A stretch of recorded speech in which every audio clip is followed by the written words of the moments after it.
Aparte de los electrolitos que habíamos visto en la clase anterior, tenemos otras sustancias que se llaman no electrolitos, ¿sí? Entonces, fíjense que dentro de los electrolitos mencionamos que habían unos que eran fuertes, que eran débiles, es decir, unos transmiten más la corriente que otros, pero esos electrolitos débiles también tienen una transferencia de la corriente eléctrica, también le permiten el paso y el flujo de electrones, solo que de una manera muy débil. Sin embargo, hay otras sustancias que llamamos no electrolitos, que no se ionizan en presencia del agua de ninguna manera, o sea, no me generan iones. Y al no generarme iones, entonces estas sustancias no conducen la corriente eléctrica, no la conducen, como es el caso, por ejemplo, del alcohol, la gasolina y el azúcar. ¿Sí? Estas sustancias no conducen la corriente eléctrica. ¿Por qué? Porque cuando se disuelven en agua no se ionizan, no me generan iones positivos y negativos, sino que son sustancias neutras. Al no ionizarse, pues obviamente no vamos a tener un flujo de electrones. Y por esa razón, estas sustancias se llaman no electrolitos. Entonces, tomamos el apunte, por favor, de los no electrolitos. Eh, Así como tenemos electrolitos, que lo primero era determinar si habían electrolitos fuertes y electrolitos débiles. No todos los electrolitos son ácidos ni todos los electrolitos son bases. También pueden existir otras sustancias como las sales que sean electrolitos. Pero pues como nos estamos enfocando en las teorías ácido-base, pues tenemos que hablar de los ácidos y las bases fuertes. Ya sabemos que un electrolito, o sea, son sustancias que se ionizan en un 100%. Los ácidos y las bases se consideran electrolitos, entonces ellos se ionizan casi en un 100%, ¿sí? En el caso de los ácidos y de las bases. Esa ionización es irreversible, ya vimos que esa reacción se da en un solo sentido y no utilizan constantes de ionización. Esas constantes son la constante de acidez, que se representa como Ka, y la constante de basicidad, que se representa con Kb. Pero ¿por qué no están esas constantes? Porque la ionización es prácticamente completa. Las constantes de acidez y de basicidad se tienen en cuenta cuando no hay una ionización completa.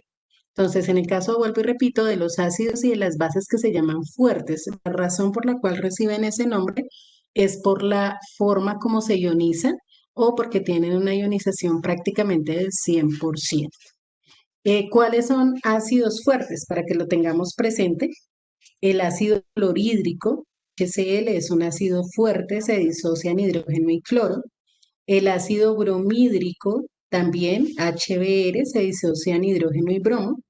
El ácido yodídrico se disocia en hidrógeno y, bueno, en este caso son iones, entonces cloruro, bromuro, el ion yoduro, ¿cierto? Y el ion hidrógeno. El ácido sulfúrico que se disocia en hidrógeno y ion sulfato, ¿sí? Son los dos iones en los cuales se disocia este ácido. Y el ácido nítrico que se disocia o se separa en ion hidrógeno positivo y en ion nitrato negativo. Entonces, estos 5 ácidos que tenemos aquí son considerados ácidos fuertes. ¿Por qué? Por la reacción de ionización que tienen. Ahora, podemos mirar acá, hacer un ejemplo con alguno de ellos de esa disociación. Por ejemplo, la del ácido sulfúrico.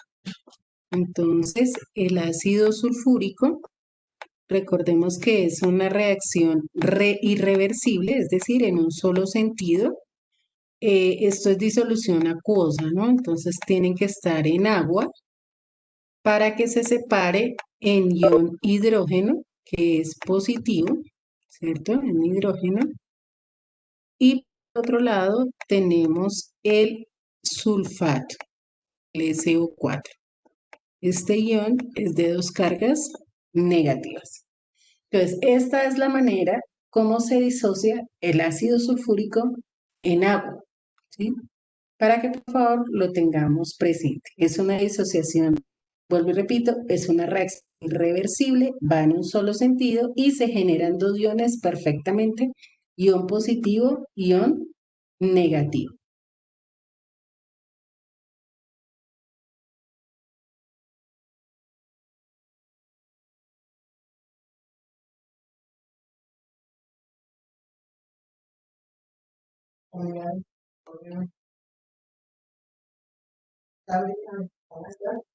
Ok.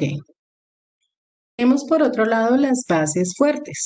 En el caso de las bases fuertes, también hay una disociación casi completa, donde tenemos entre las más comunes el hidróxido de sodio, el hidróxido de potasio y el hidróxido de litio. Esas son bases fuertes. También exactamente pasan por el mismo proceso de eh, disociación. Entonces miremos el caso del hidróxido de sodio para las bases, NaOH, en presencia de agua. Entonces se separa perdón, aquí no es sodio, que es el ion positivo, y el grupo hidroxilo, el grupo OH, que es un ion negativo. Entonces, esta es la separación que tenemos del hidróxido de sodio. Entonces, el ácido que se disocia totalmente y la base que se disocia también totalmente. Por eso se consideran ácidos y bases fuertes. Tomamos entonces el apunte, por favor, para ya hablar de los ácidos y las bases débiles.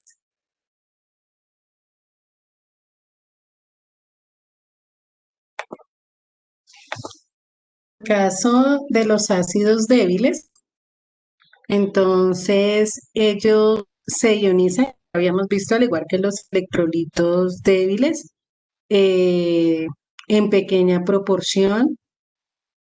eh, la reacción es reversible, se da un equilibrio químico y también tienen una constante de ionización, que para los ácidos es Ka, constante de acidez, que está relacionada con la constante de equilibrio. Es como la constante de equilibrio para los ácidos que no se ionizan totalmente. Esa constante de acidez depende de la temperatura, por eso hay unas tablas que tienen esos valores. Uno puede buscar una tabla de constantes de acidez y ya están calculadas para, para, para unas temperaturas determinadas. Entonces, ¿cómo se determina? Igual que la constante de equilibrio. Entonces, la constante de acidez, en este caso que por ejemplo tenemos el ácido acético, que esta es la fórmula, entonces él se separa en estos dos iones, que es el ion hidrógeno y el ion acetato. Eh, eh, Recuerden que habíamos determinado que la constante de equilibrio era el producto de la concentración de los productos dividido en la concentración de los reactivos. Entonces aquí tenemos la concentración de hidrógeno por la concentración del ion acetato por la concentración, sobre la concentración del ácido acético. ¿Sí? Esa es la manera de determinar la constante de acidez o la constante de ionización para un ácido. Aquí tenemos algunos valores de constantes de acidez. Entonces, para el ácido fórmico, que aquí está, es un ácido orgánico, aquí tenemos la fórmula. La constante de acidez es 2,1 por 10 a la menos 4. Recuerden que sea a la menos 4 son 4 ceros a la izquierda. En el ácido fluorhídrico, que es un ácido inorgánico, la constante de acidez es 7,2 por 10 a la menos 4. El ácido cianhídrico, es un ácido orgánico también, es 4,9 por 10 a la menos 10. Y el ácido láctico, que es el ácido que tiene la leche, ¿cierto? O el ácido que se genera a partir de la fermentación de la leche, es 1,4 por 10 a la menos 4 y aquí tenemos la fórmula de este ácido. Entonces, ácido fórmico, ácido fluorhídrico, ácido cianhídrico y ácido láctico son algunos ejemplos de ácidos débiles. Entonces ya sabemos que no se disocian totalmente y que tienen una constante de ionización o una constante de acidez. Tomamos el apunte, por favor.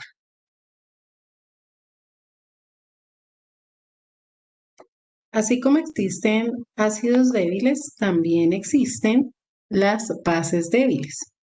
También lo mismo, se ionizan en una pequeña proporción, es reversible, es decir, tenemos un equilibrio iónico, tienen una constante de ionización que en este caso se llama Kb, porque es constante de basicidad, ¿sí? No podemos confundir, Ka es únicamente para ácidos, Kb es para bases, constante de basicidad.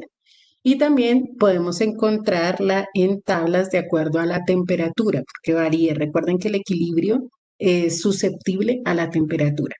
Entonces, lo mismo en este caso, por ejemplo, vemos el amoníaco. El amoníaco que es H3 en agua se nos va a disociar en NH4, que es el ion amonio, y en el ion hidroxilo. Como es una reacción reversible, pues va de un lado al otro. En este caso, el agua, como es el medio a través del cual se realiza la ionización, no se tiene en cuenta para la constante. Entonces, en la constante de basicidad, ¿qué vamos a tener? La concentración del ion amonio por la concentración del ion hidroxilo sobre la concentración del amoníaco. ¿Por qué? Porque es un equilibrio, es reversible, por lo tanto tiene una constante de equilibrio que para las bases se llama constante de basicidad. ¿Sí? Como les decía, no se toma en cuenta el agua ni en la constante de basicidad ni en la constante de acidez, porque el agua, digamos, es el medio en el cual la base o el ácido se van a separar en sus iones o se van a ionizar. Tenemos dos ejemplos respecto a las bases débiles. La anilina es una base, es una amina, ¿sí? Eh, entonces la constante de basicidad es 4 por 10 a la menos 10, ¿sí?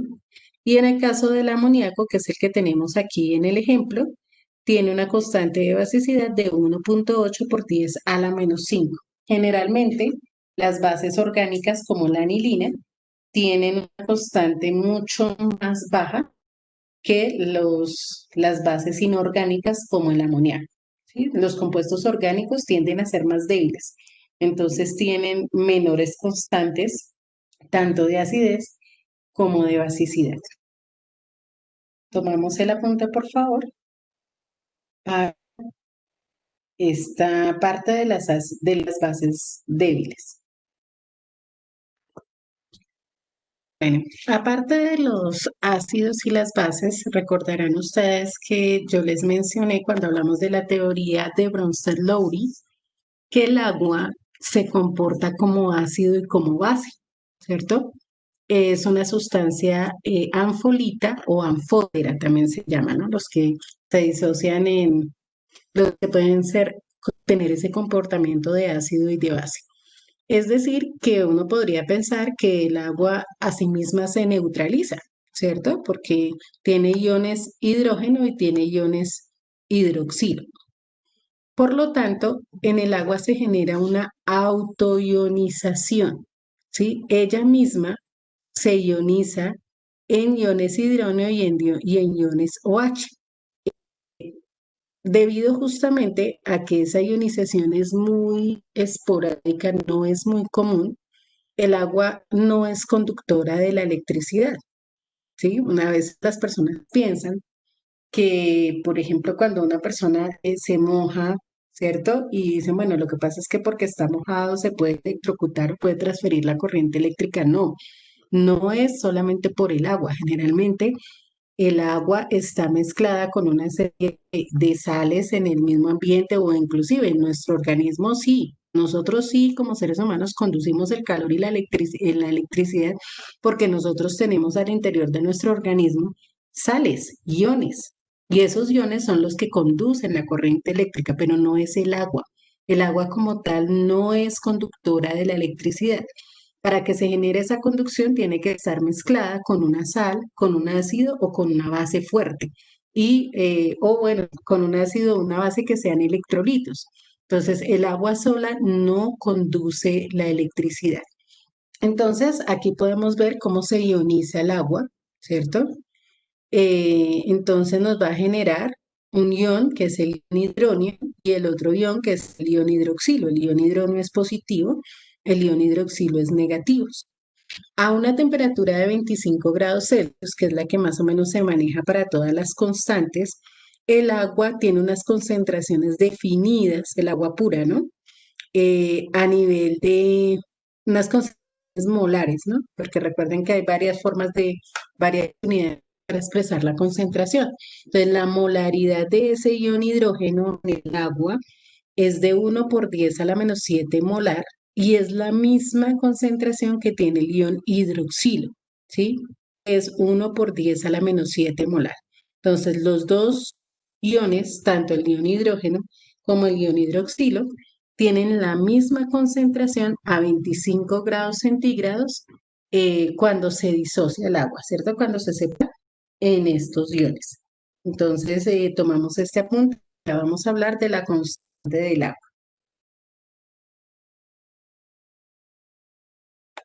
Bueno, continuamos. En el caso del agua, tenemos KW, ¿sí? Acuérdense que habíamos dicho para los ácidos es Ka, para las bases es Kb, para el agua es KW, ¿sí? En el caso de KW, que es la constante del agua, como está en inglés, es water, ¿cierto? Eh, tenemos que es la concentración de hidrógenos o por la concentración de el ion hidroxilo. Como cada uno es 1 por 10 a la -7, al multiplicarlo nos va a dar 1 por 10 a la -14. Entonces ya sabemos que son 14 ceros antes del 1, ¿no? A la izquierda. Entonces la constante del agua es 1 por 10 a la -14 en el agua pura. Entonces aquí podemos ver lo que les acabo de decir. 1 por 10 a la -7 por 1 por 10 a la -7, que ya vimos de dónde sale, que es la concentración molar del ion hidrógeno y el ion hidroxilo, y nos va a dar en total 1 por 10 a la -14. Constante del agua, 1 por 10 a la -14. Aquí el W, que es por agua en inglés, y aquí pues obviamente. Pero pues no hay necesidad de copiarlo dos veces porque es lo mismo. Entonces podemos inclusive solamente dejarlo aquí en lo que está en rojo y ya la parte de abajo no, que ya sabemos que KW corresponde a constante del agua con respecto al agua pura.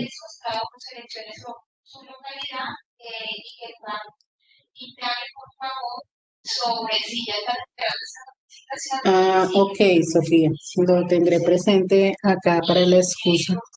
Sin embargo, pues la semana pasada tampoco estuve conectado todo el tiempo, pero bueno, lo tendré presente para el...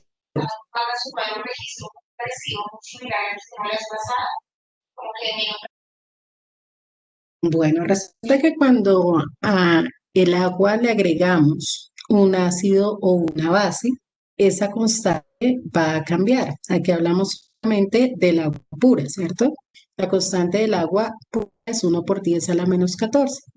Pero si le agregamos una base o un ácido, esa constante va a ser diferente. En el caso de los ácidos, si nosotros añadimos un ácido, se van a liberar iones hidroxilo, ¿sí? Y iones hidrógeno, perdón. Si añadimos un ácido, se van a liberar iones hidroxilo. Entonces, si la concentración de iones hidrógeno aumenta, ¿sí? Si la concentración de iones hidrógeno aumenta, la concentración de iones hidroxilo va a descender para que la constante del agua mantenga su mismo valor, ¿sí? Entonces, lo que se hace es nivelar los iones según lo que hagamos, según lo que añadamos al agua. Entonces, si añadimos un ácido al agua, lo que va a suceder es que se va a disminuir la concentración de hidroxilos, que la multiplicación de la concentración siga siendo exactamente la misma, es decir, para que la constante del agua no varíe.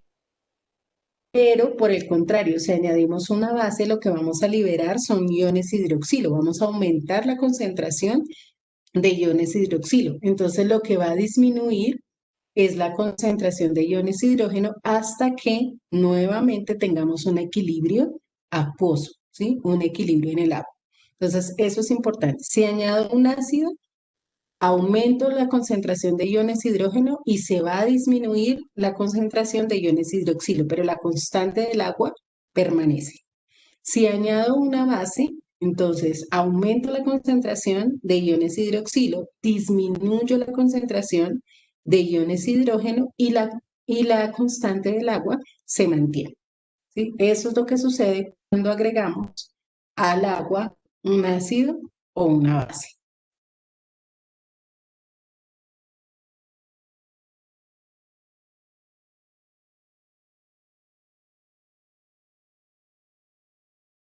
Bueno, y por último, para cerrar esta parte de lo que tiene que ver con ionización y con las constantes, eh, aquí podemos observar pues que en las soluciones ácidas la concentración de hidrógeno va a ser mayor de 1 por 10 a la -7, que sabemos que es la que hay en el agua. Entonces, si la solución es ácida, la concentración de hidrógeno va a ser mayor. Si la solución es alcalina o básica, la concentración de hidrógeno va a ser menor porque vamos a tener más concentración de grupos OH.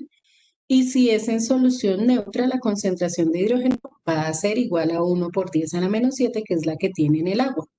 El caso contrario sería para la concentración del ion hidroxilo. Esta parte no es necesario que la copien. Ya en la próxima clase que vamos a hablar de pH y pOH, pues nos enfocamos un poquito más en esto. Pero básicamente esto es lo que sucede de acuerdo a lo que vimos anteriormente. Si la solución es ácida, si añado un ácido, pues voy a tener una concentración mayor de hidrógeno. Si lo que añado es una base, voy a tener una concentración menor del hidrógeno. Y si tengo una solución neutra, como la del agua, entonces mantengo la concentración de hidrógeno, que es igual a 1 por 10 a la -7. ¿Listo? Ya entonces en la próxima clase hablamos de lo que es el pH, el pOH y cómo se calcula y hacemos una actividad justamente sobre este tema. Muchas gracias, chicos, que tengan un excelente fin de semana. Con esta parte terminamos nuestra clase del día de hoy y nos vemos nuevamente el lunes en clase. Chao, que estén bien.